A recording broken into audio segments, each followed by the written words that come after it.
Monsieur Vigneault, vous êtes maintenant ambassadeur pour le cristal. Mais avant, c'est qui Luc Vigneault? Ben, en fait, moi, je suis Luc Vigneault, je suis le père aidant, consultant à l'Institut universitaire en santé mentale. En fait, père aidant, c'est PAIA qui veut dire pareil. Donc, j'aide les gens parce que moi, j'ai eu et j'ai une maladie mentale. J'ai été traité pour la schizophrénie, la toxicomanie aussi. Donc, j'ai vécu beaucoup d'épreuves et puis j'aide mes pairs à se rétablir. Donc, je travaille au niveau du réseau public, là, comme je l'ai mentionné tantôt. Maintenant, on appelle ça le Centre intégré universitaire santé et services sociaux de la capitale nationale. un beau grand titre. Comme je dis souvent, ma carte d'affaires, elle se déplie quand on finit de lire ça. Mais donc, j'adore mon travail, j'aime rencontrer mes pairs, puis je suis aussi consultant pour la direction des programmes santé mentale dépendante pour le grand CIUS de la capitale nationale. Donc, c'est de là que j'ai connu, on peut dire, le cristal. Comment est née votre association avec le cristal, justement? Bien, mon association avec le cristal est née, j'ai reçu un coup de téléphone de M. Dominique Bouchard, hein, qui est satellite aussi au cristal, qui aide beaucoup les gens ici au niveau de la représentation. Et il me dit, on fait une soirée bénéfice et puis on aimerait ça ce que tu viennes faire une conférence, parler de rétablissement, parce que le fondement même du cristal, c'est le rétablissement. Et comme moi, bon, j'en fais beaucoup. J'ai écrit d'ailleurs 2 livres à ce sujet, dont le dernier qui s'appelle « Je suis une personne, pas une maladie ». J'ai coécrit avec d'autres gens. Donc, je suis venu faire la soirée bénéfice, faire la conférence, faire la présentation, un peu de mon cheminement. Également, c'est quoi mon point de vue du rétablissement qui concorde parfaitement avec ce qui se fait ici comme travail au cristal.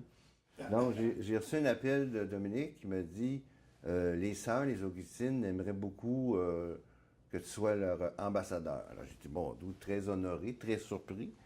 Puis toujours la question, ben, est-ce que je suis la bonne personne?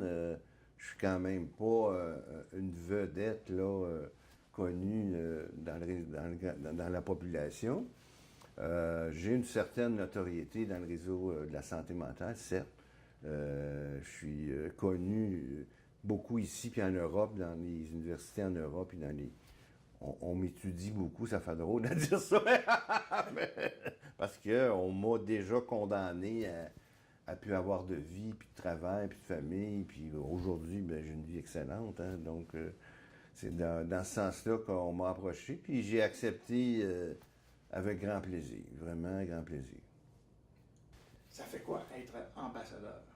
Ben, être ambassadeur, en fait, c'est de promouvoir, si on peut dire, les activités du cristal ici, de promouvoir à travers le Québec et pourquoi pas le monde entier.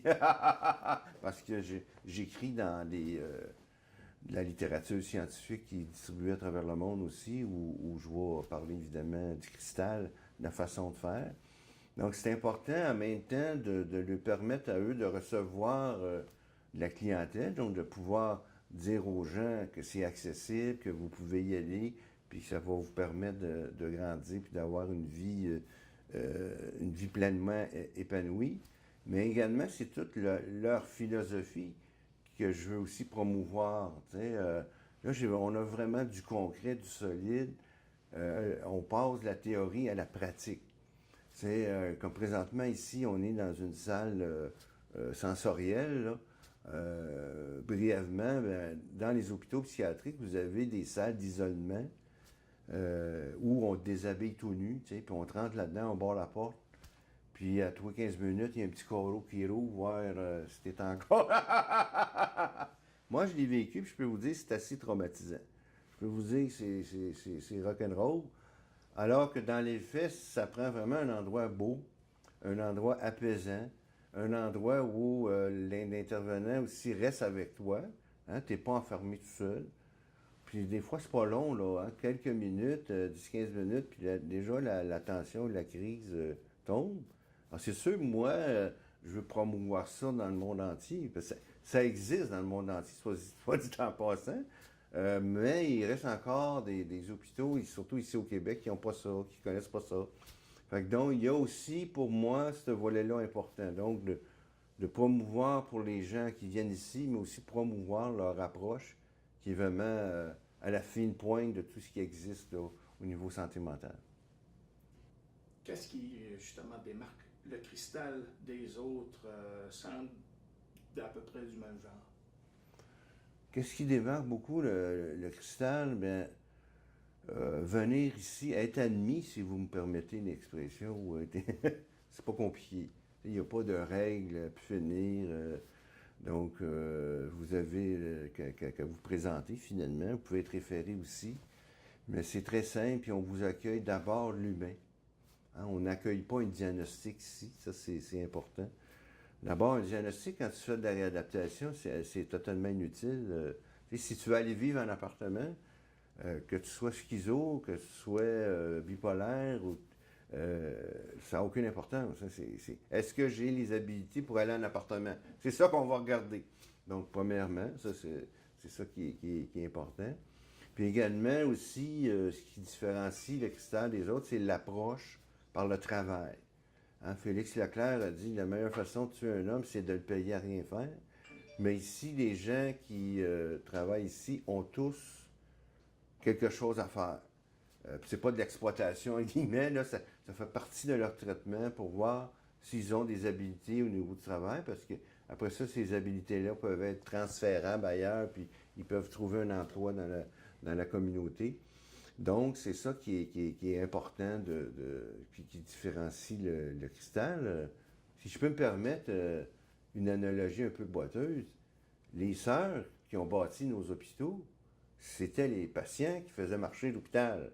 Ne l'oublions pas. Hein? Et quand les sœurs ont parti, ben, les mêmes patients qui faisaient marcher l'hôpital, ben, ils les ont mis dehors. Ils les ont mis dehors pour rentrer des gens syndiqués. OK? Ça c'est une page moins drôle, parce qu'ils faisaient la job, mais ils n'ont pas voulu les engager. Notre beau ministère n'a pas voulu les engager. Ça prenait des gens syndiqués. Bref, je dis souvent, on revient à la base, on revient à ce qui est dans la littérature scientifique. Donc, si tu ne bouges pas, ben il ne se passe rien dans ta vie. Donc, pour moi, ce qui différencie Cristal, c'est cette approche-là. Donc, si je peux comprendre, le cristal, c'est ouvert pour toute personne. Tu n'as pas besoin d'avoir le papier du médecin ou... Effectivement, si tu te sens pas bien, ben tu viens cogner ici. Idéalement de jour, parce que la nuit, ils dorment. Non, blague à part, tu viens ici, ils vont t'accueillir. Tu n'as pas besoin de papier, tu n'as pas besoin de diagnostic. C'est de 0 à 100 ans. Là. Dans le sens que tu es une maman qui a un bébé, bon, d'où il pleure. Ben, ils peuvent aussi évaluer l'enfant, parce qu'il ne faut pas oublier, oui, c'est géré par des sœurs ici, des religieux, mais c'est pas juste des sœurs, si vous me permettez l'expression.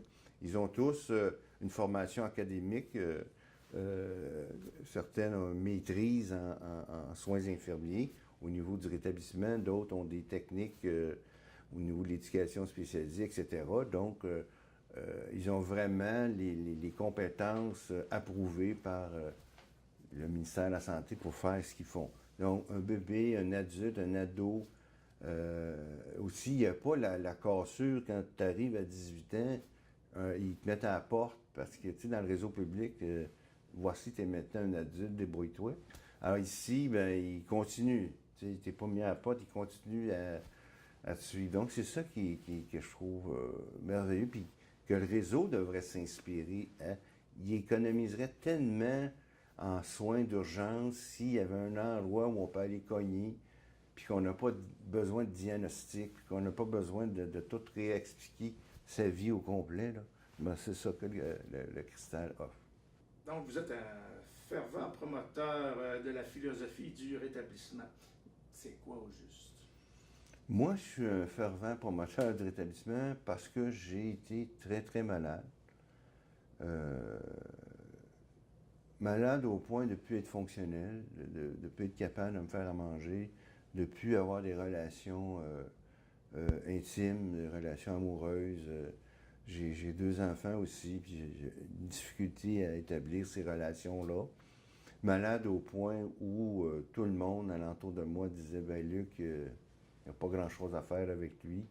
Hein, on va le laisser à l'hôpital, puis il va se bercer. Tu sais, l'image de l'hôpital psychiatrique, ce qu'on voit, c'est des chaises berçantes à perte de vue quasiment. Tout le monde. Mais moi, j'ai connu ça, là. J'ai connu. Donc, et à un moment donné, j'ai changé d'équipe. À la demande de ma famille. Je vous dis, ma famille a toujours dit, il me semble que c'est pas normal que Luc, se berce, puis j'ai changé d'équipe. Et puis là, j'ai rencontré des gens qui ont une approche rétablissement, puis qui croient en l'humain. Parce que chaque humain a un potentiel. Moi, j'ai des forces extraordinaires. Tu sais, j'ai une grand gueule. Ça, c'est. Ben, on va l'exploiter, ta grand gueule. On va s'en servir. Donc, puis je m'associe avec des gens dont moi, j'ai moins de force. Donc, tu sais, par exemple, j'ai écrit 2 livres, là. Ben, je vais vous faire un secret, là. Je ne les ai pas écrits, je les ai dictés. Hein? Parce que moi, écrire, je suis pourri. Donc, je me suis servi de la force de quelqu'un qui aime écrire. Comprenez-vous? Puis, par contre, pour en parler, ben, je suis très bon là-dedans. Donc, le rétablissement, moi, c'est ça. C'est qu'on est parti de moi qui était condamné à vie. Puis on me demandait si j'avais des rêves, des espoirs, si j'avais. Puis j'en ai trouvé.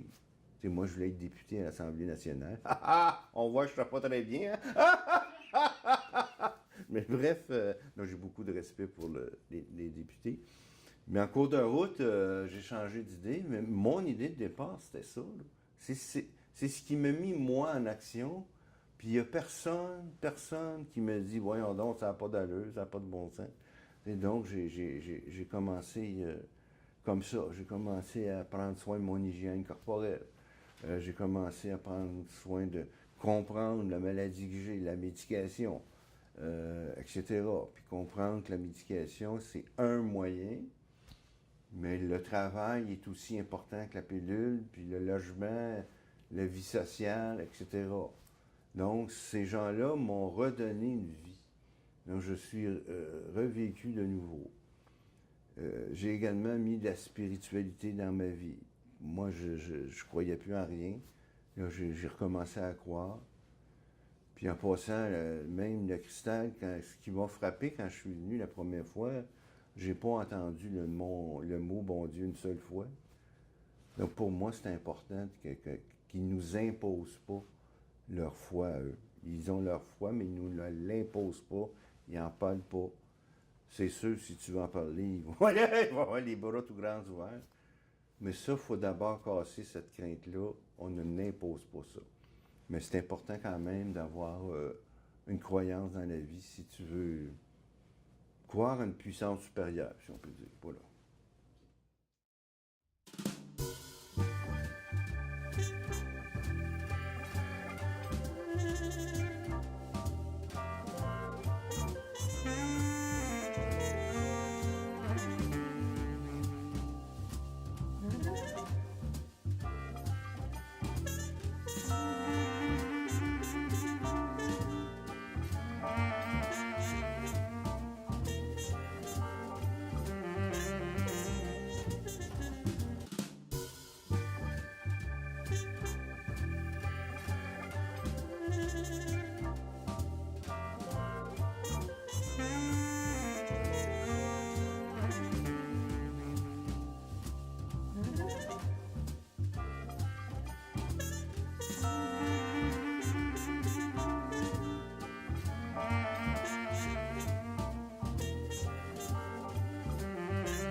On va parler, est-ce qu'il y a encore beaucoup de préjugés sur les personnes qui souffrent de santé mentale, selon vous?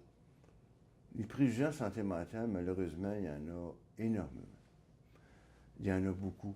Je peux vous en témoigner comment c'est difficile.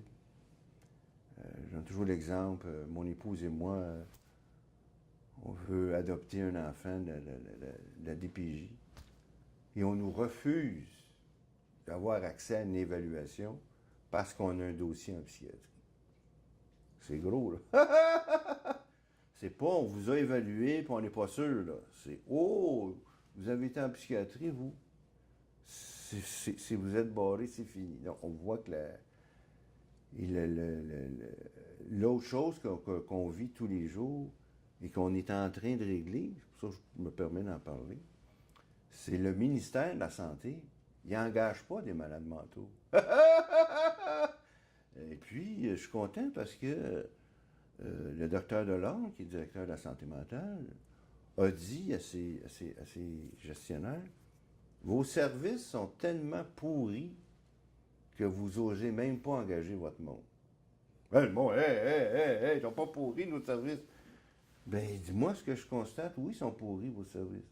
Parce que si vos services étaient bons, vous engageriez le monde que vous avez soigné. Hein?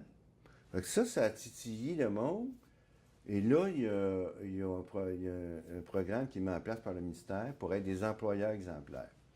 Ce que le Cristal fait déjà, le Cristal emploie les gens qui soignent. Ça leur démontre qu'ils ont un service nec plus ultra. Hein? Parce que si tu engages le monde que tu as soigné, c'est parce que tu as confiance en tes soins. Donc, ils sont déjà en avance sur le réseau public. Je pourrais vous en parler longtemps de la stigmatisation. Malheureusement, elle est là, elle existe. Mais c'est pas un frein au rétablissement. Ça, faut que les gens retiennent ça. Là. Oui, c'est difficile, mais c'est pas un frein au rétablissement. On est capable des fois de contourner ce petit embûche-là. Justement, face à ces préjugés, pour les personnes qui nous regardent à la télévision, qu'est-ce qu'on devrait changer dans notre comportement face aux personnes qui ont des problèmes mentaux? Les personnes en général, face à ces gens-là, qu'est-ce qu'ils devraient améliorer? Mais moi, comment améliorer justement pour lutter contre la stigmatisation? D'abord, on demande aux gens de s'afficher. C'est pas facile. C'est comme moi, oui, je suis un malade mental. Mais ça, c'est entre autres, là, parce qu'il y a beaucoup de gens qui n'aiment pas quand je dis ça. Là, je suis un auteur, je suis un conférencier, je suis un intervenant, je suis un père, je suis un mari, je suis plein de choses. Je ne suis pas juste une maladie. Là. Mais c'est justement de s'afficher, puis de dire, voici, malgré la maladie, comment j'ai eu une belle vie. Et ça, dans la littérature scientifique, on nous dit que c'est la meilleure stratégie. On appelle ça la stratégie de contact.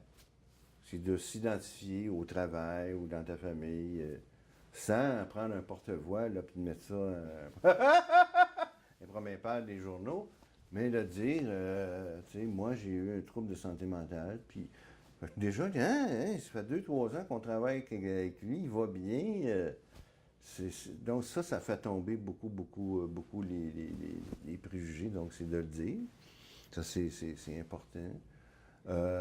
Il y a certaines places, ça prend des lois, malheureusement, pour ne pas discriminer les malades mentaux, comme le réseau public faisait, là. Donc, ils ont été obligés de l'imposer.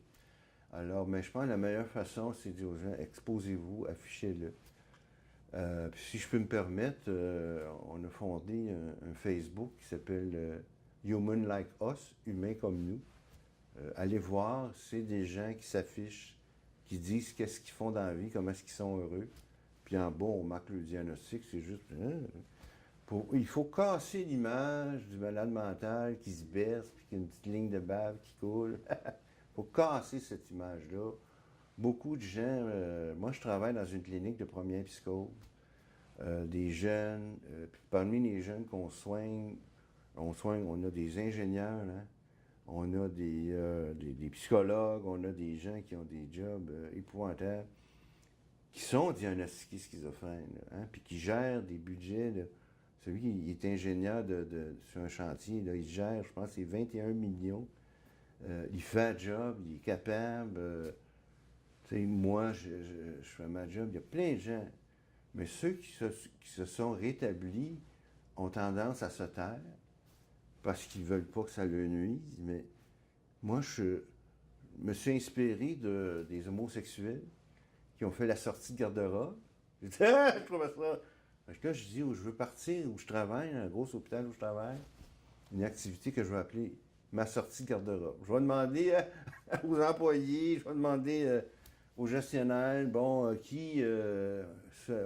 mettons qu'on fait ça sur le dîner, qui va venir sortir du garde-robe et dire, ben moi, j'ai une maladie mentale, puis je fonctionne bien, puis donc c'est dans ce sens-là. On va revenir sur le cristal. Oui. Selon vous, c'est quoi les forces du cristal par rapport à d'autres établissements, par exemple? Les forces du cristal par rapport aux autres établissements, c'est qu'on part du besoin de la personne. Puis on n'a pas dans nos jambes s'enfarger un paquet de règlements, de lois, de toutes sortes de choses. Parce que c'est lourd. Tu sais, dans le réseau, là, c'est lourd. C'est lourd quand tu dis, bon, ben moi, je veux peindre, par exemple. J'aimerais ça peindre. Ah, ben là, tu as toute la notion de la gestion des risques d'un hôpital. Bon, il va-tu picasser quelqu'un avec son pinceau? Il va-tu picher sa pinceuse dans les yeux? C'est comme ça qu'ils pensent, hein, les hôpitaux? Alors, ça, il faut casser ça dans les hôpitaux. Mais je te dirais, la force ici, il n'y a pas ces embûches-là. C'est une gestion de risque intelligente. C'est ça. Je cherchais un mot. C'est une gestion de risque intelligente qui favorise justement l'émancipation des personnes. OK? Oui, on ne fait pas les choses aveuglément. On ne laisse pas traîner des couteaux dans tous les ateliers ici. Il y a une gestion de risque intelligente, mais il ne faut pas nuire à l'émancipation de la personne. Donc oui, on en prend, parce que le risque zéro, vous savez que ça n'existe pas. Malheureusement, je prends toujours l'exemple d'un avion. On prend l'avion, puis il y en a malheureusement, ça tombe. Mais on l'apprend pareil, parce que, bon, mais au travail, c'est pareil. Quand on se marie, on prend un risque. Ça peut bien aller comme ça peut... Mais on croit tellement à l'amour, on croit tellement à la personne qu'on prend le risque. En santé mentale, si on veut se soigner, il faut prendre des risques. C'est ça. Comment le cristal doit évoluer dans les prochaines années?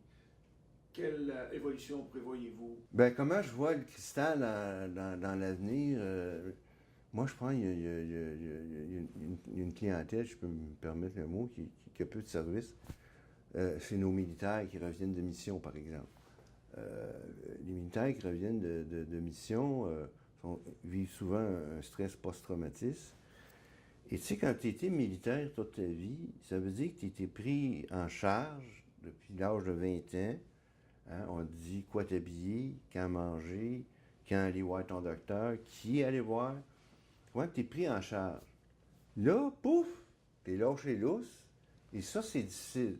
Moi, j'ai été institutionnalisé en psychiatrie, puis c'est ce que j'ai vécu. Parce que, tu sais, je peux un peu comprendre comment c'est difficile. Puis les militaires ont besoin de soins, puis ce qu'ils ont besoin, c'est d'être compris. Puis pour eux, la meilleure façon d'être compris, c'est par le port de l'uniforme. Puis vous allez trouver l'analogie boiteuse, mais ici, les religieuses sont en uniforme. Hein? Ils doivent obéir, comme les militaires, à des règles très strictes. Hein? Les sœurs leur disent où tu vas travailler, dans quoi tu vas travailler, puis c'est comme ça la vie religieuse, qui est un peu comme la vie militaire. Donc déjà, parler de ça, le militaire va se sentir en confiance, en sécurité, puis il va dire, eux autres, ils me comprennent.